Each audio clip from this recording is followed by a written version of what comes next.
ലോകത്ത് high paying ആയിട്ടുള്ള ഒരുപാട് ജോബ് അവസരങ്ങളുള്ള ഒരു മേഖലയാണ് IT എന്ന് പറയുന്നത്. എല്ലാ വർഷവും 10,000-കണക്കിന് ആളുകളാണ് പുതിയ പുതിയ സ്വപ്നങ്ങളുമായിട്ട് IT മേഖലയിലോട്ട് കടന്നു വരുന്നത്. എന്നിരുന്നാലും ലോങ് ലാസ്റ്റിംഗ് ആയിട്ടുള്ള ഇമ്പാക്റ്റ്ഫുൾ കരിയർ ഉണ്ടാക്കാൻ പറ്റുന്നത് വളരെ ചുരുക്കം പേർക്ക് മാത്രമാണ്. കാരണം IT-യിൽ ലോങ് ടൈം കരിയർ സക്സസ് നിശ്ചയിക്കുന്നത് കോഡിംഗ് നോളജോ സെർവർ നോളജോ അല്ലെങ്കിൽ ട്രബിൾ ഷൂട്ടിംഗ് നോളജോ ഒന്നും അല്ല, മറിച്ച് നിങ്ങൾ എന്തു പഠിക്കുന്നു, എങ്ങനെ പഠിക്കുന്നു, അത് പഠിച്ച കാര്യങ്ങൾ എങ്ങനെ നിങ്ങൾ ഇൻഡസ്ട്രിയിൽ പൊസിഷൻ ചെയ്യുന്നു എന്നുള്ളത് കൂടി കണക്കിലാക്കിയിട്ടാണ്. നിങ്ങൾ ഫസ്റ്റ് ടെക് ജോബ് നോക്കുന്നൊരു ഫ്രഷർ ആണെങ്കിൽ, അല്ലെങ്കിൽ കരിയർ ഗ്യാപ്പ് വന്നിട്ട് തിരിച്ചും ടെക് ജോബിലോട്ട് കയറാൻ വേണ്ടി ആഗ്രഹിക്കുന്ന ഒരാളാണെങ്കിൽ ഈ വീഡിയോ ഒരിക്കലും മിസ്സാക്കരുത്. ഈ ചാനൽ വീഡിയോ ആദ്യമായിട്ട് കാണുന്നവർക്ക് ഞാൻ എന്നെ ഇൻട്രൊഡ്യൂസ് ചെയ്യാം. എൻ്റെ പേര് സാഹിർ. ഈ ചാനൽ നമ്മൾ artificial intelligence, data science, data analytics, full stack development, software testing, mobile app development, finance, data engineering തുടങ്ങിയ വീഡിയോയിലായിരിക്കും അപ്ലോഡ് ചെയ്യുന്നത്. എഡ്യൂ ലേണിംഗിൻ്റെ എയിം തന്നെ ഫ്രഷേഴ്സ് ആയിട്ടുള്ളവർക്കും കരിയർ ഗ്യാപ്പ് എന്നവർക്ക് IT കരിയർ എനേബിൾ ചെയ്യുക എന്നുള്ളതാണ്. ഈ വീഡിയോയിൽ നമ്മൾ IT ഇൻഡസ്ട്രി എന്താണെന്നും അതിൽ എങ്ങനെ സക്സസ്ഫുൾ കരിയർ ബിൽഡ് ചെയ്യാമെന്നും അതിനുള്ള സ്ട്രാറ്റജീസ് എന്തൊക്കെ എടുക്കണം എന്നും ക്രൗഡഡും കോമ്പറ്റീറ്റീവ് മാർക്കറ്റിൽ എങ്ങനെ സ്റ്റാൻഡ് ഔട്ട് ചെയ്യാം എന്നുള്ള സ്ട്രാറ്റജീസ് ഒക്കെയാണ് പറയുന്നത്. സോ ഈ വീഡിയോ ഒരിക്കലും മിസ്സാക്കരുത്. So once again I am Sahir. Welcome to the video of Edu learning.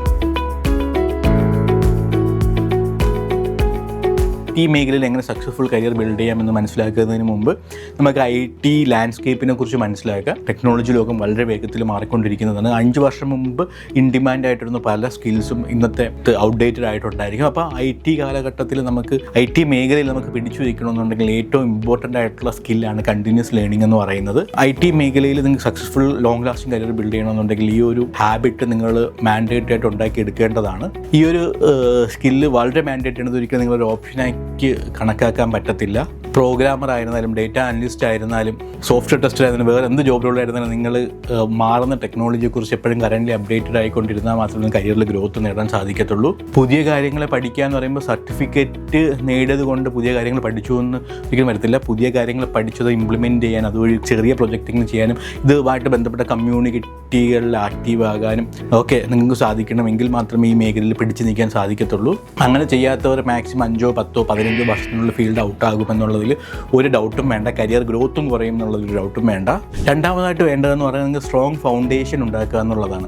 IT-യിൽ majority job റോൾസിലും കോഡിംഗ് നോളജ് അല്ലെങ്കിൽ പ്രോഗ്രാമിംഗ് ലാംഗ്വേജസിനെ കുറിച്ചുള്ളൊരു ബേസിക് ഫൗണ്ടേഷൻ കൃത്യമായിട്ട് മനസ്സിലാക്കിയിരിക്കണം. Problem solving skills, programming logic, data structure and algorithm ഒക്കെ പഠിക്കാൻ നിങ്ങൾക്ക് കാര്യങ്ങൾ പെട്ടെന്ന് മനസ്സിലാക്കാനും പ്രോബ്ലംസ് പെട്ടെന്ന് സോൾവ് ചെയ്യാനും ഹെൽപ്പ് ചെയ്യുന്നതാണ്. പ്രോഗ്രാമിംഗ് നോളജിൻ്റെ കൂടെ തന്നെ നിങ്ങൾക്ക് വേണ്ടതെന്ന് പറഞ്ഞാൽ നെറ്റ്വർക്കിംഗ് ആൻഡ് സിസ്റ്റം സെക്യൂരിറ്റിയിലൊക്കെയുള്ള നോളജ് ആണ്. എങ്കിൽ മാത്രമേ ഒരു ഇൻ്റർനെറ്റ് എങ്ങനെ വർക്ക് ചെയ്യുന്നുണ്ട്, ഓഫീസിൻ്റെ അകത്തുള്ള ഇൻട്രാനെറ്റ് എങ്ങനെ വർക്ക് ചെയ്യണം എന്നുള്ളതും ഓഫീസുകളിലെ സിസ്റ്റംസ് എങ്ങനെ കണക്ട് ചെയ്യുന്നുള്ളതൊക്കെ മനസ്സിലാക്കാൻ പറ്റത്തുള്ളൂ. നെറ്റ്വർക്കിംഗ് സിസ്റ്റംസ് കിട്ടുന്ന നമ്മൾ IP അഡ്രസ്സിനെ കുറിച്ചും റൗട്ടിങ്ങിനെ കുറിച്ചും DNS-നെ കുറിച്ചും ഫയർവാളിനെ കുറിച്ചും എൻക്രിപ്ഷനെ കുറിച്ചൊക്കെ നിങ്ങൾക്ക് ഒരു ബേസിക് ആയിട്ടുള്ള അവയർനെസ് ഉണ്ടായിരിക്കണം. ഇതിൻ്റെ കൂടെ സോഫ്റ്റ്വെയർ ആൻഡ് ഹാർഡ്വെയർ എങ്ങനെയാണ് വർക്ക് ചെയ്യുന്നത്, ഓപ്പറേറ്റിംഗ് സിസ്റ്റം എങ്ങനെയാണ് വർക്ക് ചെയ്യുന്നത് എന്നതിനെ കുറിച്ചുള്ള നോളജൊക്കെ ഉണ്ടായിരുന്നുണ്ടെങ്കിൽ വളരെ ഹെൽപ്ഫുൾ ആയിരിക്കും. മൂന്നാമതായിട്ടൊരു സക്സസ്ഫുൾ കരിയർ ബിൽഡ് ചെയ്യാൻ നിങ്ങൾക്ക് വേണ്ടത് ഡേറ്റാബേസിനെ കുറിച്ചുള്ള നോളജാണ്. ഡേറ്റാബേസ് എന്ന് പറഞ്ഞാൽ ഡേറ്റ സ്റ്റോർ ചെയ്യുന്ന സ്ഥലം. നമ്മൾ ഇന്ന് ഉപയോഗിക്കുന്ന മിക്ക സോഫ്റ്റ്വെയറിലും നമ്മൾ വെബ് ബേസ്ഡ് ആണ്. വെബ് ബേസ്ഡ് ആപ്ലിക്കേഷനിലെല്ലാം ഡേറ്റ എവിടെയെങ്കിലും സ്റ്റോർ ചെയ്യുന്നുണ്ട്. അപ്പോൾ അതെങ്ങനെയാണ് സ്റ്റോർ ചെയ്യുന്നത്, എങ്ങനെ മാനേജ് ചെയ്യാൻ പറ്റും,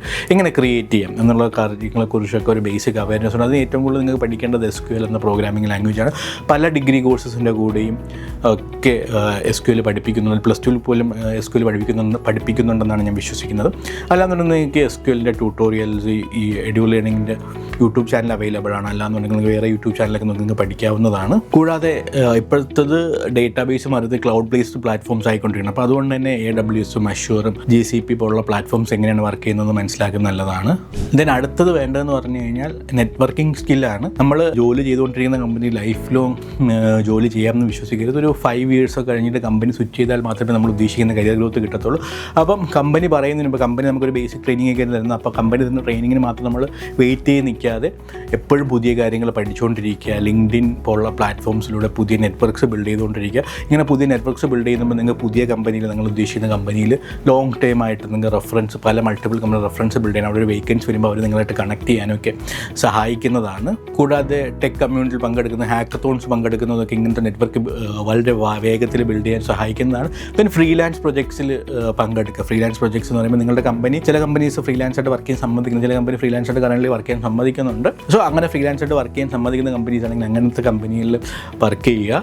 ദെൻ അടുത്തതായിട്ട് നിങ്ങൾ സക്സസ്ഫുൾ കരിയർ ബിൽഡ് ചെയ്യാനായിട്ട് പലപ്പോഴും പലരും അടിക്കുന്ന ഒരു കാര്യം ഒരു സ്ട്രോങ് പോർട്ട്ഫോളിയോ ഉണ്ടാക്കുക എന്നുള്ളതാണ്. ഒരു വെബ്സൈറ്റ് ബിൽഡ് ചെയ്തിട്ട് അതിൽ നിങ്ങൾ എന്തൊക്കെ പ്രൊജക്റ്റിൽ വർക്ക് ചെയ്യുക, അതുവഴി എന്തൊക്കെ കോൺട്രിബ്യൂഷനാണ് കമ്പനി നൽകിയത്, കമ്പനി എന്തൊക്കെ ബെനിഫിറ്റ് അതുകൊണ്ടുണ്ടായി എന്നുള്ള കാര്യങ്ങളൊക്കെ ഡീറ്റെയിൽഡ് ആയിട്ട് വിവരിച്ചുകൊണ്ടുള്ളൊരു സ്ട്രോങ് പോർട്ട്ഫോളിയോ ഉണ്ടാക്കാൻ പറ്റുമെന്നുണ്ടെങ്കിൽ അതിൽ ഗിറ്റ്ഹബിൻ്റെയും ലിങ്ക്ഡിൻ്റെയൊക്കെ പ്രൊഫൈൽ വെച്ചുള്ള സ്ട്രോങ് പോർട്ട്ഫോളിയോ ഉണ്ടാക്കാൻ പറ്റുന്നത് വളരെ നല്ലതായിരിക്കും. ഇത്രയും നേരത്തെ പറഞ്ഞ കാര്യങ്ങൾ നമ്മൾ ടെക്നിക്കൽ സ്കില്ലുമായിട്ട് ബന്ധപ്പെട്ടിരിക്കുന്ന കാര്യങ്ങൾ. ഇനി പറയാൻ പോകുന്നത് സോഫ്റ്റ് സ്കില്ലിനെ കുറിച്ചാണ്. ഇന്നത്തെ കാലഘട്ടത്തിൽ നമ്മുടെ കരിയർ സക്സസ് ഞാൻ വിശ്വസിക്കുന്നത് 70% ഇരിക്കുന്നത് സോഫ്റ്റ് സ്കിൽസുമായിട്ട് ബന്ധപ്പെട്ടാണ്. നമ്മൾ എന്ത് കാര്യങ്ങളുണ്ടെന്ന് എത്ര സ്കില്ലുണ്ടെന്നും പറഞ്ഞിട്ട് കാര്യമില്ല. നമുക്ക് എഫക്റ്റീവായിട്ട് കമ്മ്യൂണിക്കേറ്റ് ചെയ്യാൻ പറ്റിയില്ല എന്നുണ്ടെന്നുണ്ടെങ്കിൽ ഒരിക്കലും നമുക്ക് കരിയറിൽ ഗ്രോ ചെയ്യാൻ പറ്റില്ല. അപ്പോൾ കമ്മ്യൂണിക്കേഷൻ സ്കില്ല് നിങ്ങൾ ഡെയിലി ബ്രഷപ്പ് ചെയ്തുകൊണ്ടിരിക്കുക. എസ്പെഷ്യലി ഇംഗ്ലീഷ് ലാംഗ്വേജിലുള്ള കമ്മ്യൂണിക്കേഷൻ സ്കില്ല് ബിൽഡപ്പ് ചെയ്യുന്നത് മെജോറിറ്റി ക്ലയൻസും യുഎസും UK ഫോറിൻ കൺട്രീസിലൊക്കെ ഉള്ളതായതുകൊണ്ട് അങ്ങനത്തെ ലാംഗ്വേജിലുള്ള കമ്മ്യൂണിക്കേഷൻ ബിൽഡ് ചെയ്യാൻ വേണ്ടി നിങ്ങൾ ശ്രമിക്കുക. കൂടാതെ ടീം വർക്കിംഗ് സ്കിൽസ്, കൊളാബറേഷൻ സ്കില്ലൊക്കെ വർക്ക് ചെയ്തെടുക്കുക ഇതിൻ്റെ കൂടെ തന്നെ. കാരണം എന്ന് പറഞ്ഞാൽ IT-യിൽ നമ്മൾ വർക്ക് ചെയ്യുമ്പോൾ ഡെവലപ്പേഴ്സിൻ്റെ കൂടെയും സോഫ്റ്റ്വെയർ ടെസ്റ്റേഴ്സിൻ്റെ കൂടെയും പ്രൊജക്ട് മാനേജേഴ്സിൻ്റെയും ടീം ലീഡേഴ്സിൻ്റെ കൂടെയും നെറ്റ്വർക്കിംഗ് ടീമിലൂടെയൊക്കെയാണ് നമ്മൾ വർക്ക് ചെയ്യേണ്ടത്. അപ്പോൾ അതുകൊണ്ട് തന്നെ നിങ്ങൾ അങ്ങനത്തെ സ്കിൽസ് ഡെവലപ്പ് ചെയ്യാൻ വേണ്ടി ശ്രമിക്കുക. അടുത്ത സോഫ്റ്റ് സ്കില്ലാണ് ടൈം മാനേജ്മെൻറ്റും ഡിസിപ്ലിൻ എന്ന് പറഞ്ഞാൽ IT-യിൽ പലപ്പോഴും പല പ്രൊജക്ട്സും ഡെഡ് ലൈൻസ് ഉൾപ്പെടുന്നതായിരിക്കും. പല കാര്യങ്ങൾ നമ്മൾ ഡിസിപ്ലിൻഡ് ആയിട്ട് കൺസിസ്റ്റൻ്റ് ആയിട്ട് ചെയ്യേണ്ടതായിരിക്കും. അപ്പോൾ അതിന് വേണ്ടിയിട്ട് നിങ്ങൾക്ക് വളരെ ഇമ്പോർട്ടൻ്റ് ആയിട്ട് വേണ്ട ഒരു സ്കില്ലാണ് ടൈം മാനേജ്മെൻറ്റ് ആൻഡ് ഡിസിപ്ലിൻ എന്ന് പറയുന്നത്. പലരും ഞാൻ കാണുന്നതെന്ന് പറഞ്ഞു കഴിഞ്ഞാൽ പ്രൊജക്റ്റ് ഇനിഷ്യലി തുടങ്ങുന്ന സമയത്തൊക്കെ വളരെ ലാഘവത്തോടെ ടൈം ഇത്രയും ഉണ്ടല്ലോ എന്ന് പറഞ്ഞ് കാണുക. നമ്മൾ എക്സാമിനൊക്കെ പ്രിപ്പയർ ചെയ്യുന്ന വളരെ ലാഘവത്തോടെ കഴിഞ്ഞിട്ട് അവസാനത്തെ ദിവസങ്ങളിൽ നൈറ്റും മോർണിംഗും എല്ലാം ഇരുന്നിട്ട് ഡെഡ് ലൈൻ കംപ്ലീറ്റ് ചെയ്യാൻ വേണ്ടി ശ്രമിക്കുക. അത് ഏറ്റവും അവസാനം പ്രൊഡക്ട്സിൽ ബഗ് വരികയൊക്കെ ചെയ്ത് ക്ലയൻസിൻ്റെ സൈഡിൽ നിന്ന് പെർഫോമൻസ് റിവ്യൂ വരുമ്പോൾ നെഗറ്റീവ് റിവ്യൂ ഒക്കെ ഒരു സിറ്റുവേഷൻ കണ്ടിട്ടുണ്ട്. അപ്പോൾ അതുപോലെ തന്നെ തുടക്കത്തിൽ തന്നെ നിങ്ങൾ ടൈം പ്ലാൻ ചെയ്ത് മാനേജ് ചെയ്ത് പോകാനുള്ള സ്കില്ല് വളരെ ഇമ്പോർട്ടൻ്റ് ആണ് long time career success build ചെയ്യാനായിട്ട്. ഇനി വേറൊരു കാര്യം ശ്രദ്ധിക്കേണ്ടത് IT-യിൽ എല്ലാ 5 വർഷത്തിലൊരിക്കൽ വലിയൊരു ചേഞ്ച് വരാറുണ്ട്. നേരത്തെ ഉപയോഗിച്ചിരുന്ന ടെക്നോളജീസൊക്കെ ഔട്ട്ഡേറ്റഡ് ഉണ്ട്. അതുകൊണ്ട് തന്നെ നിങ്ങൾ മാറുന്നതനുസരിച്ച് എല്ലാ 5 വർഷത്തിലൊരിക്കൽ നിങ്ങൾ ഡൊമെയിൻ ചേഞ്ച് ചെയ്യാൻ വേണ്ടി. നേരത്തെ നിങ്ങൾ ഫുൾ സ്റ്റാക്ക് ഡെവലപ്പർ ആയിരുന്നെങ്കിൽ ഇപ്പോൾ ഡേറ്റാ സയൻസോ ഡേറ്റാ അനലിറ്റിക്സോ മേഖലയോ ഡേറ്റാ സയൻസ് ആയിരുന്നെങ്കിൽ ജെന്നെ എഞ്ചിനീയർ ആയിട്ടോ ഒക്കെ കയറാൻ വേണ്ടിയിട്ടുള്ള സ്കിൽസ് നിങ്ങൾ ഡെവലപ്പ് ചെയ്തുകൊണ്ടിരിക്കുക. സ്വിച്ച് ചെയ്യുക. എങ്കിൽ മാത്രം നിങ്ങൾക്ക് സക്സസ്ഫുൾ കരിയറായിട്ട് ബിൽഡ് ചെയ്യാൻ പറ്റുമെന്നുള്ളതാണ്. നമ്മളിന്നിപ്പം സക്സസ്ഫുൾ കരിയർ ബിൽഡ് ചെയ്യാൻ ഒരുപാട് സ്ട്രാറ്റജീസ് നോക്കി. ഈ സ്ട്രാറ്റജീസ് നിങ്ങൾ സക്സസ്ഫുള്ളി നിങ്ങളുടെ കരിയറിൽ ഇംപ്ലിമെൻറ്റ് ചെയ്യുക. നല്ലൊരു സക്സസ്ഫുൾ കരിയർ കിട്ടട്ടെ എന്ന് പ്രാർത്ഥിക്കുന്നു. Thank you.